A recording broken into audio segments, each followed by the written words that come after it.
Muito bem, vamos continuar as nossas limitações constitucionais à competência tributária. Vamos para a nossa parte 3 do título Competência Tributária, continuando as limitações.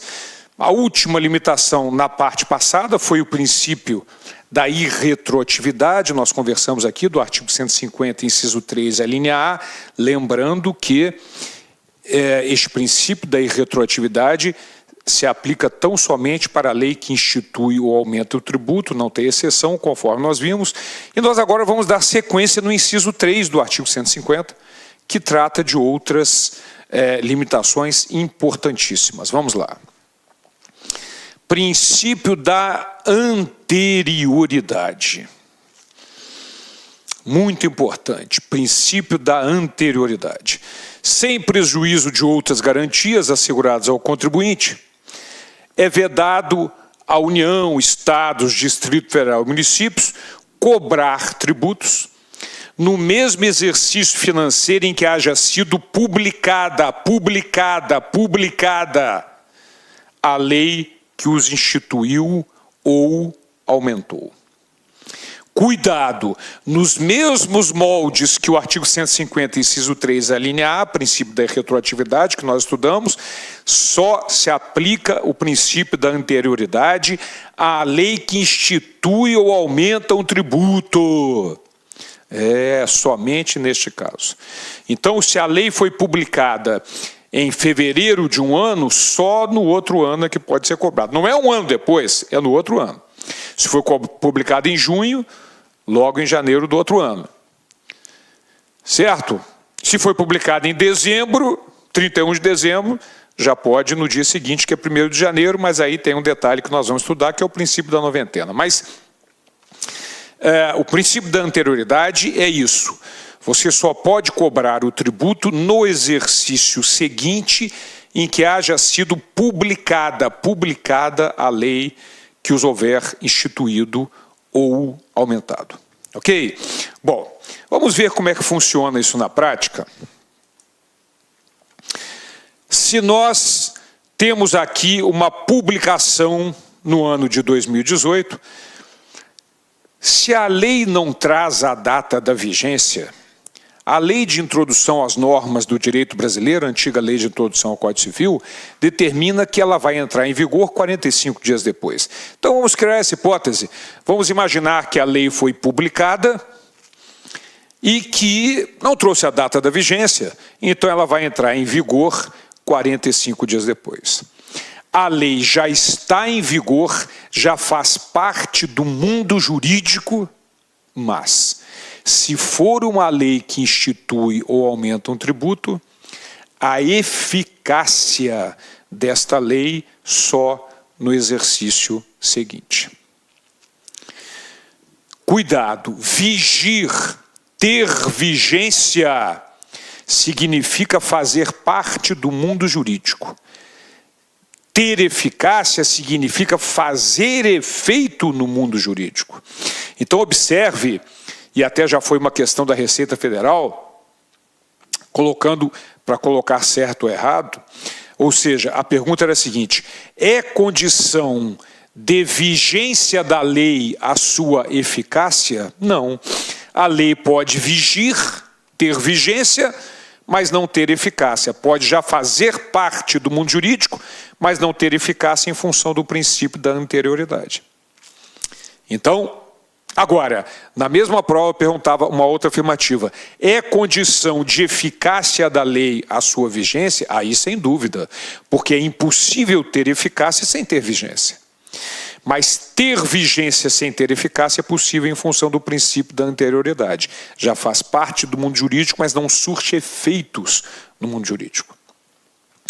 Em função do princípio da anterioridade. Mas está aqui o Borbinha, lembrando que existem exceções. Como toda boa regra, tem exceções. Adivinhem quais são as 4 exceções. II, IPIOF, IPIOF, IPIOF, IPIOF, IPIOF. As mesmas exceções com relação à fixação da alíquota, porque é permitido ao Poder Executivo fixar suas alíquotas, não há necessidade de lei. E se aumentá-las, não há necessidade de esperar o exercício seguinte. II, IPIOF, II, IPIOF, II, IPIOF, II, IPIOF, II, IPIOF. Mas tem mais exceções e nós já conhecemos. Os impostos extraordinários, evidentemente, não há necessidade de esperar o exercício seguinte. Os empréstimos compulsórios, quando instituídos por calamidade pública, guerra externa ou sua iminência. E as contribuições para a Seguridade Social, porque não há necessidade de esperar o exercício seguinte, basta esperar 90 dias. Ok? Então, exceções: II, IPIOF, II, IPIOF, II, IPIOF, II, IPIOF, impostos extraordinários, empréstimos compulsórios, quando instituídos por calamidade pública, guerra externa ou sua iminência, e as contribuições para a Seguridade Social, que poderão ser exigidas em 90 dias sem necessidade de esperar o exercício seguinte. É assim que funciona, são as exceções ao princípio da anterioridade. Legal? Bom, mas tem um detalhe importante. Quando eu comentei a respeito da definição de tributo, de novo, a gente voltando para a definição, tributo é toda prestação pecuniária, compulsória, em moeda ou cujo valor nela se possa exprimir, que não constitua sanção de ato ilícito instituída por lei. Eu falei que poderia ser lei complementar, lei ordinária, lei delegada e medida provisória. Nós já sabemos até os 4 tributos que só podem ser instituídos por lei complementar. Mas a medida provisória é uma hipótese. Só que no caso da medida provisória, em se tratando de impostos, há um detalhe a ser observado. Vamos lá. O artigo 62 da Constituição determina que, em caso de relevância, o presidente da República poderá adotar medidas provisórias com força de lei, devendo submetê-las de imediato ao Congresso Nacional. Essa medida provisória ela já surte efeito imediatamente, mas pode ser transformada ou não em lei pelo Congresso Nacional mais tarde. É lógico que é em caso de relevância e urgência, só que no Brasil isso virou uma prática, né? Uma fábrica de medidas provisórias que não tem nada de relevante nem de urgente, muito pelo contrário, tem de interesse. Mas é assim que funciona. E isso pode ser utilizado para a instituição de tributos. No entanto, cuidado, hein, gente? Em se tratando de impostos, o que nós vamos ver agora diz exclusivamente respeito a impostos. Em se tratando de impostos, medida provisória que implica instituição ou majoração de impostos, exceto alguns que nós já vamos falar, só produzirá efeitos no exercício seguinte se houver sido convertida em lei até o último dia daquele em que foi editada.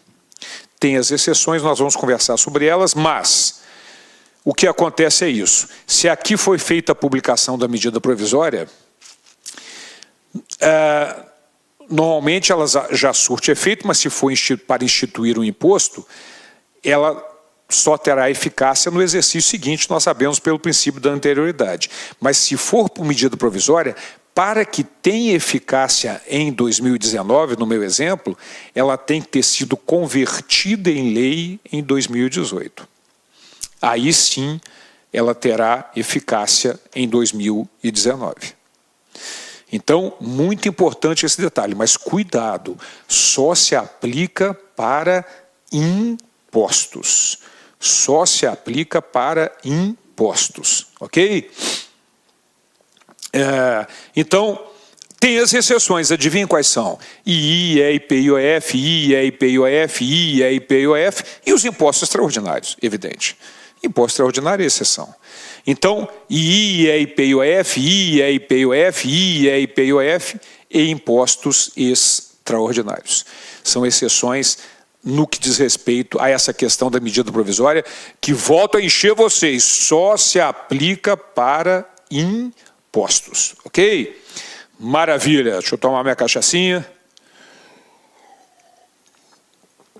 Bom, há uma súmula do Supremo com relação a essa questão da anterioridade importante. Súmula vinculante número 50 do Supremo Tribunal Federal. Norma legal que altera o prazo de recolhimento da obrigação tributária não se sujeita ao princípio da anterioridade. Então, isso não é considerado aumento de tributo. Não se sujeita ao princípio da anterioridade. Ok? Maravilha. Súmula vinculante número 50 do nosso STF. Bom, mas eu expliquei para vocês, no que diz respeito à anterioridade, que a exigência é que seja cobrado o tributo no exercício seguinte ao da publicação e desde que esteja em vigência naturalmente. Mas vamos imaginar que uma lei foi publicada dia 31 de dezembro, trazendo a determinação de que a vigência é na data da publicação. Pelo princípio da anterioridade, eu já posso cobrar no exercício seguinte, no dia seguinte. Então, para evitar essa distorção, criou-se posteriormente o princípio da noventena, que é o que nós vamos conhecer agora. Vamos lá. Sem prejuízo de outras garantias asseguradas ao contribuinte, é vedado à União, aos estados, ao DF e aos municípios cobrar tributos antes de decorridos 90 dias da data em que haja sido publicada a lei que os instituiu ou aumentou. De novo, só para a lei que instituiu aumenta. Observado o disposto na linha B, que é o princípio... Olá, meus amigos, minhas amigas, sou o professor Luiz Antônio de Carvalho e com muito prazer, muita satisfação, estou aqui para convidar vocês a fazer um estudo direcionado, um estudo focado para o concurso da Cefaz Rio Grande do Sul 2018, para o cargo de auditor fiscal da Receita Estadual. Nós aqui da Lá Concursos, este ano 2018, nós fizemos aí nosso planejamento estratégico e decidimos entrar de cabeça em concurso de carreiras fiscais. E nós estamos fazendo, então, programas específicos. Nossa equipe de professores é top de linha, vocês viram a qualidade dessa aula demonstrativa aqui da Lá Concursos. E eu tenho certeza que estudando com planejamento, antecedência e foco, você vai ficar muito competitivo. Este curso nosso, pré-edital, da Secretaria de Fazenda do Rio Grande do Sul, nós temos um prazo de acesso um pouco mais longo, 6 meses. Durante esses 6 meses, é um curso pré-edital, você vai ter direito a todas as atualizações dentro do período de acesso. E vamos supor, você se matriculou hoje, semana que vem o edital foi publicado e está precisando de algum complemento no seu curso. Você pode ficar tranquilo, porque nós aqui da Lá Concursos, quase 10 anos no mercado, quase 10 anos no ar, nós vamos atualizar a custo zero, mas dentro do prazo de acesso. Professor, quanto custa tudo isso? Gente, apenas 10 parcelas de R$ 60. Você pode ter certeza absoluta que é o melhor custo-benefício do mercado Cefaz Rio Grande do Sul, aqui na Lá Concurso. Falando em Cefaz, nós temos um programa específico para carreiras fiscais coordenados pelo nosso grande mestre, professor André Fantoni. Nós já temos no site disponível, olha só, Cefaz Goiás, Cefaz DF, Cefaz Bahia, Cefaz Rio Grande do Sul e Cefaz Santa Catarina. 5 programas específicos aqui na Lá Concurso.